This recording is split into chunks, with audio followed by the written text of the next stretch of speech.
Well, hello. This is Rochelle, and thank you for joining me here on the Creative Retreat YouTube channel. What a beautiful devotional we have this month, and I love the colors, just like I said in the first video.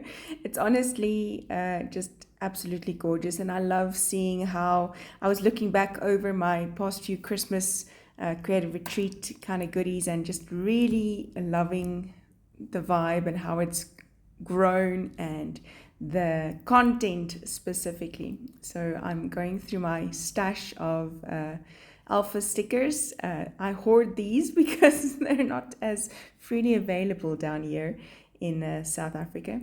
So this month's devotional was written by Christina Fox for Creative Retreat, and it's called Treasured Up.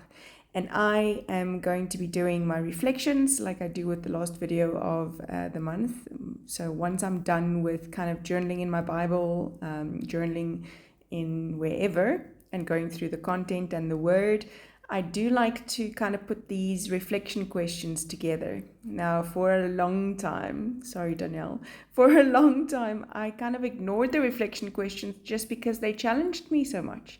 So I, was nervous about putting out my answers for anyone to see and all of those kinds of things. And because my Bibles do get flipped through quite often, I just didn't want anyone to know the honesty of answering some of these questions. But I'm glad and I'm really thankful that the Lord has dealt with me in my heart, that it's not something that I should be ashamed of, and that my growth is a part of what He wants for me. And that is my inspiration for doing the reflection questions in a journal form such as this. And so I was reading this devotional, and obviously it is Christmas themed, and specifically looking at Luke 2, where Mary saw and heard the shepherds get their news regarding the coming Savior. Now, this was kind of a confirmation for Mary, and in that confirmation, she treasured, and the actual ESV, the English Standard Version says, but Mary treasured up all these things, pondering them in her heart. And that for me, I realized that I've got so many promises. And on a lot of those promises, I even have confirmations. And I have not treasured the word of God. I have arrogantly gone back and said, where are you? When is this going to happen for me? Instead of waiting on God's timing. And I was listening to a commentary yesterday on the radio regarding this news that Mary had. It was actually a sermon as well that we had on Sunday.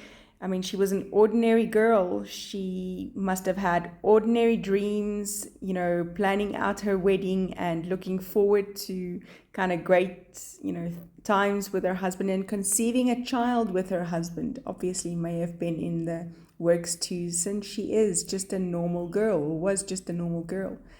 And here she approaches her husband to be, so they were betrothed, and gives him this news. And instead of it being shunned or her being ashamed of it or shy about it or embarrassed or humiliated, she really treasured up, like you would a precious jewel. She treasured up these things that were happening around her, all pointing to the signs of the times.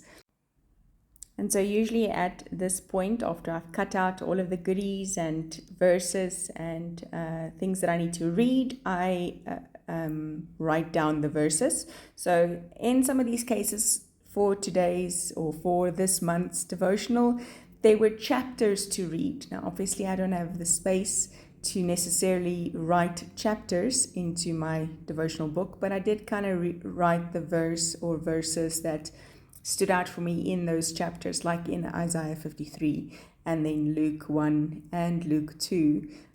I put in that little verse, key verse that I took from the devotional, directly from the devotional. I used the pattern paper rectangles. They are divine, beautiful. And I use them kind of as a backing to my questions and my verse addresses. It just kind of makes them pop a little bit.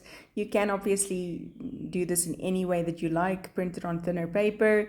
Use washi in the background if you've got the physical kit and you've got that gorgeous washi. However you do the reflection questions, but I do want to challenge you to write them down, write down the answers, and make it aesthetically pleasing. I, for sure, in my life, understand and realize that if I make it aesthetically pleasing, it's something that I want to go back to. So if our eyes don't like the presentation of something, we generally tend not to go back to it. If you like the feel of it, if you like the smell of it, if your senses are involved and you are connected with all of your senses, it's something that you want to go back to. And these printables are just so super gorgeous. I love these poinsettias, and it makes me want to go back and read these questions again, read these verses again, read my takeaway from them again, so that I can go over it and grow, solidify it in my heart. I really, there's no art apart from cutting and pasting in this section of my monthly process. It really is just going over the word, making sure that I connect with it, making sure that I understand what the writer wants me to get out of it. If God wants to speak to me in any way, that I allow that. And then just reading those verses and like I said, kind of bringing to memory those verses again. It helps us to memorize these things when we can visually and sense-wise connect to it, creatively connect to it. I am using some stickles and some Nuvo crystal drops just to add a little bit of dimension and fun to it, and then calling that a page. It really was so much fun, this devotional, and beautiful and challenging. So let's get to it. Thanks for joining me. See you soon.